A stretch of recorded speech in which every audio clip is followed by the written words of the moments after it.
సర్వశక్త దేవుని స్వరము సత్యవేదపు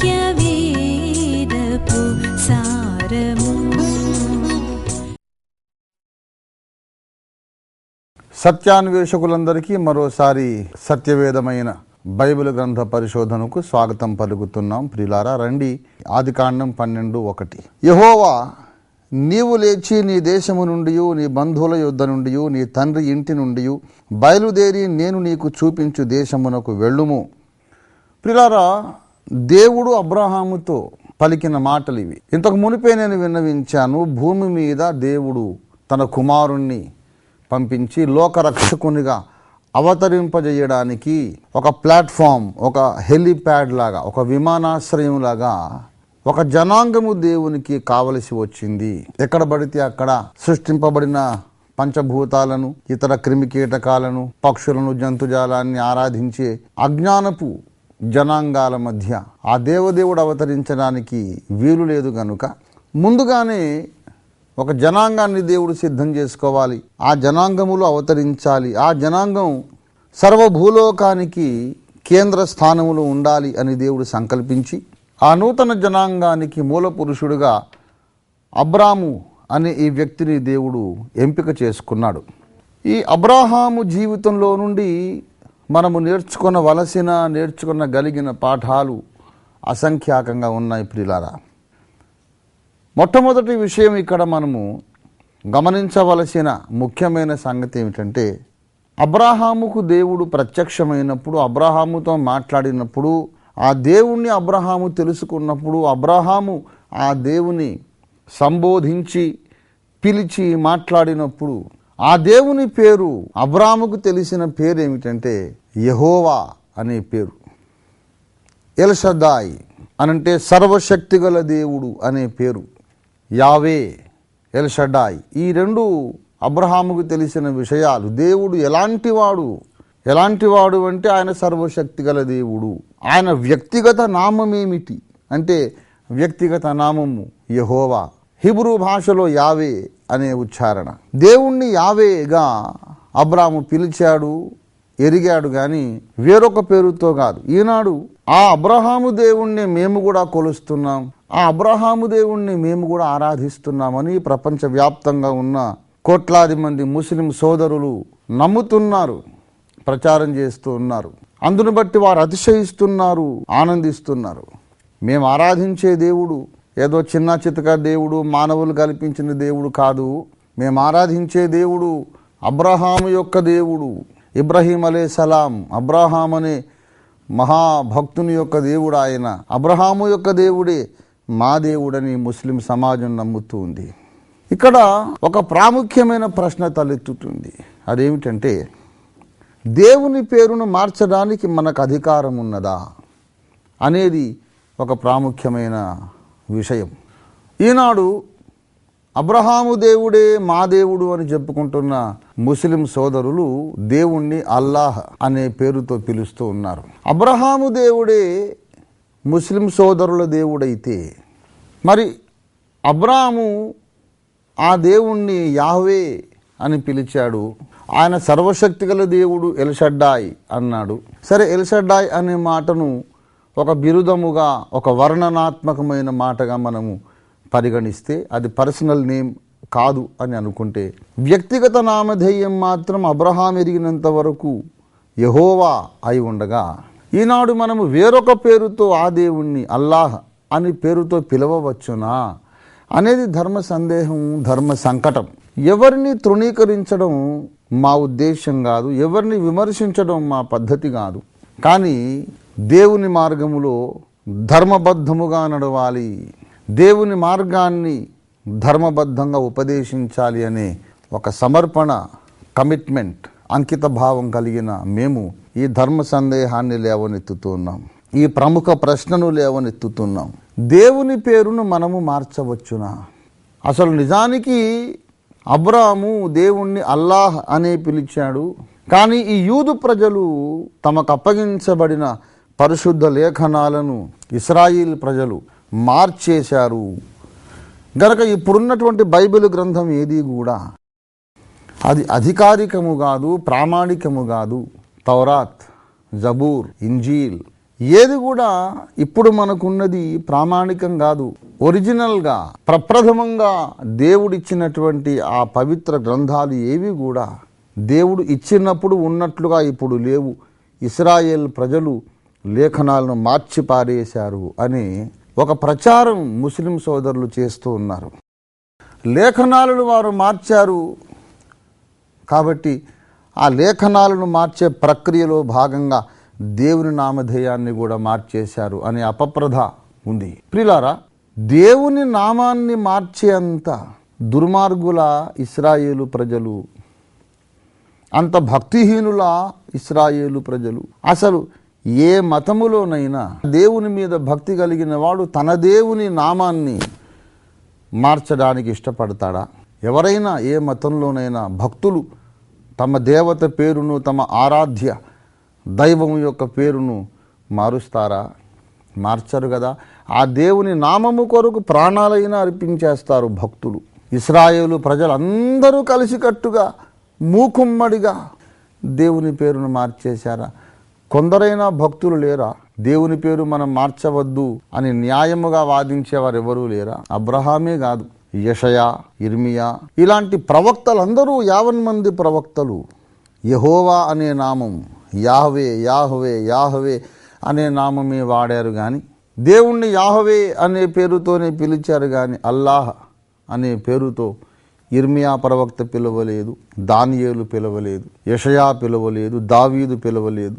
మరి ఈనాడు మనం వేరొక పేరుతో దేవుని ఆరాధించి ఆ దేవుడే ఈ దేవుడు అని చెబితే ఎలా నమ్మాలి అనే ఒక ధర్మ సందేహాన్ని సమాజం ముందు నేను ఉంచుతున్నాను. దేవుని పేరు మార్చడానికి ఏ యూదుడు ఒప్పుకోడు. కారణం ఏమిటంటే యెషయా ప్రవచన గ్రంథం 42వ అధ్యాయం 8వ వచనంలో ఇలాగు దేవుడు మాట్లాడాడు. యెహోవాను నేనే, ఇదే నా నామము, మరి ఎవనికి నా మహిమను నేను ఇచ్చువాడను కాను అన్నాడు దేవుడు. యెహోవాను నేనే. ప్రియులారా, అబ్రాహాము ఇష్మాయేలును బలిచ్చాడు, బలి ఇవ్వబోయాడు. ఆ ఇష్మాయేలు పేరును తీసేసి ఈ యూదులు తమ తాత పేరు ఇస్సాకు పేరు రాసుకున్నారు అనే ప్రచారం కూడా ఉంది. ఒక్క దగ్గర ఏదో ఇష్మాయేల్ అనే పేరు తీసేసి ఇస్సాకు అనే పేరు రాసుకున్నారు అంటే కాస్త నమ్మడానికి అవకాశం ఉందేమో, అది సులభమేమో ఒకే చోట కాబట్టి పేరు మార్చి రాయవచ్చు. కానీ బైబిల్ గ్రంథము నిండా 66 గ్రంథాల్లో 39 పాత నిబంధన గ్రంథాలలో లెక్కలేనంత మంది ప్రవక్తలు వందల సార్లు, వేల సార్లు యెహోవా యెహోవా యెహోవా యెహోవా అనే పేరు రాసి ఉండగా ఇన్ని వందల సార్లు, వేల సార్లు మార్చేశారండి దేవుని పేరు. ఎలా మారుస్తారు? సమాజం ఎలా ఊరుకుంటుంది? భక్తిపరులు ఎలా ఊరుకుంటారు? దేవుని నామం మార్చబడిందా? ప్రిలారా, అబ్రాహాము దేవుణ్ణి యెహోవా అనే సంబోధించాడు సుమా. ఆదికాండము 15వ అధ్యాయము 2వ వచనం అబ్రాహాం అంటున్నాడు, ప్రభువైన యెహోవా నాకేమి ఇచ్చిననేమి, నేను సంతానము లేనివాడనై పోవుచున్నానే. ప్రిలారా, అబ్రాహాము దేవుణ్ణి యెహోవా అని, ప్రభువైన యెహోవా అని పిలుస్తూ ఉన్నాడు. అలాగే లెక్కలేనన్ని సార్లు యెహోవా యెహోవా యెహోవా అనే నామధేయం రాయబడింది. మరి ఈనాడు దేవుణ్ణి వేరొక పేరుతో పిలవడం ఎంతవరకు సమంజసం అనే ప్రశ్న నేను లేవనెత్తుతున్నాను. ప్రియులారా, లేఖనాలు మార్చబడినవి, యూదులు పవిత్ర గ్రంథాలన్నింటినీ మార్చి రాసేశారు అనే వాదన కేవలం అపప్రథ, అపనింద, అది అసత్య ప్రచారము మాత్రమే. యూదులు దేవుని గ్రంథాన్ని మార్చలేదు. అసలు దేవుని గ్రంథాన్ని మార్చడం సాధ్యము కాదు అని ఖురాన్లోనే రాయబడింది. ప్రియులారా, దేవుని వాక్యమైనటువంటి దైవ గ్రంథమని నేను నమ్ముతున్నటువంటి బైబిల్లో కూడా రాయబడింది, మన దేవుని వాక్యము నిరంతరము నిలుచును, భూమి ఆకాశములు గతించును గాని నా మాటలు ఏమాత్రము గతించవు అని దేవుడు బైబిల్ గ్రంథంలో మాట్లాడాడు. కానీ అదే మాట ఖురాన్లో కూడా ఉంది. ఖురాన్లోని 15వ అధ్యాయము 9వ వచనంలో ఇలాగు రాయబడింది, ఈ జ్ఞాపికను మేమే అవతరింపజేశాము, స్వయంగా మేమే దానిని రక్షిస్తాము అని అల్లాహ్ ఇక్కడ అంటున్నట్లుగా మనం చూడగలం. ఈ జ్ఞాపిక అనే మాట అరబిక్ లో జిఖర్ అనే మాట. ఈ జిఖర్ అనే మాటకు అర్థం రెవల్యూషన్, ప్రత్యక్షత. దేవుడు స్వర్గము నుండి పరలోకము నుండి పంపినటువంటి ప్రత్యేక సందేశము, ప్రత్యక్షత అని అర్థం. ఈ ప్రత్యక్షతను, ఈ జ్ఞాపికను, ఈ రెవల్యూషన్ని మేమే ఇచ్చాము, దాన్ని మేమే రక్షిస్తాము. I have given you this revolution and I shall protect it అని దేవుడు అంటున్నట్లుగా ఖురాన్ షరీఫ్లో రాయబడింది. ఇంతకు జిక్ర్ అనే మాట ఖురాన్కు మాత్రమే చెందుతుంది. ఈ జ్ఞాపిక అంటే ఈ ఖురాన్, దీన్ని నేను రక్షిస్తానన్నాడు ఆయన అని ఎవరైనా మిత్రులు వాదించవచ్చు. దానికి సమాధానం చెబుతున్నాను. ఖురాన్లోని 40వ అధ్యాయం 53వ వచనంలో ఇలాగ రాయబడింది: బుద్ధి వివేకాలు గల వారికి మార్గదర్శకత్వం, హితోపదేశం అయిన గ్రంథానికి ఇస్రాయేల్ ప్రజలను వారసులనుగా చేశాము. గనక ఓ ప్రవక్త, అల్లాహ్ వాగ్దానం సత్యం అని మాట్లాడుతూ ఉన్నాడు. ఇక్కడ హితోపదేశం అనే మాట ఉంది చూశారు. ఇది కూడా అరబిక్లో జిఖర్ అనే మాటే. ద రెవల్యూషన్, మేము ఇస్రాయేలు ప్రజలకు రెవల్యూషన్ ఇచ్చాం అంటున్నారు అల్లాహ్. ఇక్కడ ఇస్రాయేలు ప్రజలకు ఇవ్వబడింది కూడా జిఖరే, అది కూడా ప్రత్యక్షతే. ఎప్పుడైతే దేవుడు తన ప్రత్యక్షతలను ఇస్తాడో దాన్ని సంరక్షించుకునే బాధ్యత, సంరక్షించుకునే సర్వశక్తిమత్వము ఆయనకే ఉంది అని బైబిల్ సాక్ష్యం ఇస్తుంది, ఖురాన్ కూడా సాక్ష్యం ఇస్తుంది. దేవుడిచ్చినటువంటి లేఖనాలను మార్చే శక్తి మానవులకు లేదు అని బైబిలు, ఖురాన్ గ్రంథము కలిసి ముక్త కంఠముతో సాక్ష్యం ఇస్తూ ఉండగా, ప్రాచీన ప్రవక్తల గ్రంథాలను యూదులు మార్చారని ఎలా నమ్మమంటారు? నన్ను నమ్మడం ఎలా సమంజసమవుతుంది? దేవుడు చెబుతున్నాడు, నేను ఇచ్చిన గ్రంథాన్ని ఎవరూ మార్చలేరు. ఒక మాట అడుగుతాను, దేవుడు తానిచ్చినటువంటి పవిత్ర గ్రంథాలను యూదులు మారుస్తూ ఉంటే చూస్తూ ఎందుకు ఊరుకున్నాడు? ఎందుకు ఊరుకుంటాడు? కాపాడుకోలేడా? కాపాడుకోగలడు, కాపాడుకుంటాను అని ఆయన వాగ్దానం చేశాడు. కాబట్టి యూదులు లేఖనాలను మార్చలేదు. ప్రాచీన కాలపు హీబ్రూ ప్రవక్తల గ్రంథాలు యథాతథంగా మన దాకా వచ్చాయి. ఆ గ్రంథాలు యెహోవా అనే నామాన్ని కలిగి ఉన్నాయి. ఆ గ్రంథాలు దేవుణ్ణి యెహోవా అనే నామంతోనే పిలుస్తూ ఉన్నాయి. హీబ్రూ ప్రవక్తల ప్రాచీన గ్రంథాల ప్రతులు దొరికాయి. అవి ఈనాటికి కూడా కొన్ని ప్రాచీన ప్రతులు అక్కడక్కడ పురాతత్వ వస్తు ప్రదర్శనశాలలో, మ్యూజియంలలో భద్రపరచబడి ఉన్నాయి. పపైరస్ చుట్టలలో, గ్రంథపు చుట్టల్లో రాయబడి ఉన్నాయి. ఆ గ్రంథములన్నిటిలోనూ యాహవే అనే నామమే తప్ప ఏ ఒక్క ప్రాచీన ప్రవక్తల గ్రంథ ప్రతిలోనూ అల్లాహ్ అనే నామధేయం లేదు. గనుక ప్రియులారా, అబ్రహాము నమ్మిన దేవుడు, అబ్రహాము ఇలా రా, నిన్ను నేను ఆశీర్వదించి నీకు సంతానమును కలిగించి నీ సంతానము ద్వారా సర్వలోకానికి ఆశీర్వాదాన్ని కలుగజేస్తాను అని చెప్పి పిలిచిన ఆ నమ్మదగిన దేవుడు, బైబిల్ గ్రంథములో కనబడుతున్న దేవుడు, ఆయన పేరు యెహోవా దేవుడు. ఆ యెహోవా దేవుడు బైబిల్ గ్రంథములో తనకొక కుమారుడు ఉన్నాడు అని కూడా చెప్పాడు.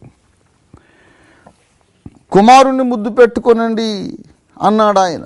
చాలా వరకు బైబిల్ గ్రంథాన్ని విమర్శిస్తున్నటువంటి ముస్లిం సోదరులు త్రిత్వము అనే మాట అర్థము కాక వారు ఇబ్బంది పడి విమర్శిస్తున్నారు.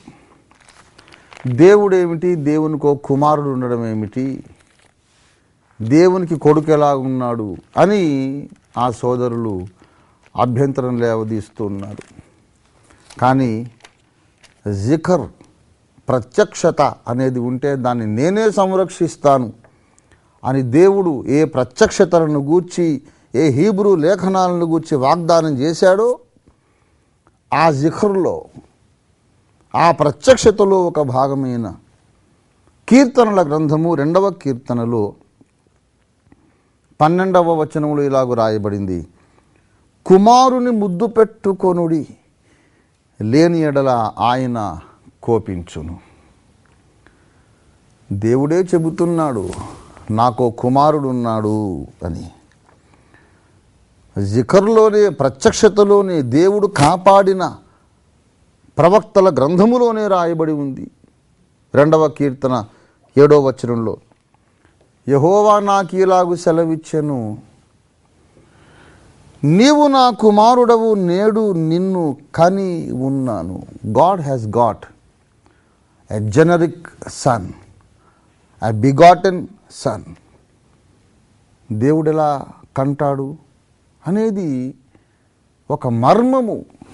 ఆ మర్మమును అర్థం చేసుకోవడానికి ఎవరి మనోనేత్రాలైతే ఇంకా తెరవబడలేదో, దేవుడు తనలో నుండి ఒక భాగాన్ని వెలిదీసి ఆయనను కుమారుడు అని పిలిచాడు అనే మర్మం ఎవరికి అర్థం కాలేదో వారు బైబిల్ గ్రంథంలో ఉన్నటువంటి దైవ త్రిత్వము అనే సత్యాన్ని తృణీకరిస్తారు. తప్పదు, వారికి తృణీకరించక తప్పదు, ఎందుకంటే అర్థం కాలేదు గనుక. కానీ దేవుడు ఆరంభము నుండి ప్రవక్తలకు బయలుపరిచి తానే పూనుకొని కాపాడి భద్రపరిచి మనకు అప్పగించినటువంటి అద్భుత గ్రంథమైన బైబిల్ గ్రంథం సాక్ష్యం ఇస్తుంది. అబ్రహాము దేవుని పేరు యావే. ఆ యావే దేవుడు మాట్లాడుతున్నాడు, నేను ఒక కుమారుని కని ఉన్నాను, ఆయనను మీరు ప్రేమించండి, ముద్దు పెట్టుకొనండి. ఆ కుమారుని పేరే యేసునాథుడు. యెషయా గ్రంథము 9వ అధ్యాయం 6వ వచనంలో ఇలాగ వ్రాయబడింది, కుమారుడు మనకు అనుగ్రహింపబడెను, ఆయన భుజముల మీద రాజ్యభారముండును, ఆశ్చర్యకరుడు, ఆలోచనకర్త, నిత్యుడగు తండ్రి, బలవంతుడైన దేవుడు, సమాధానకర్త అయిన అధిపతి అని ఆయనకు పేరు. ఆయన పేరు ఈనాడు మనమెరిగినటువంటి పేరు. ఈనాడు మనమెరిగినటువంటి పేరు, మనకు బయలుపరచబడ్డ పేరు, ఆ కుమారుని మానవ నామధేయం, human name of that begotten son of God ఏమిటంటే యేసుక్రీస్తు. ఆయన పేరు యేసు. ఆ నామమునని నజరేయుడైన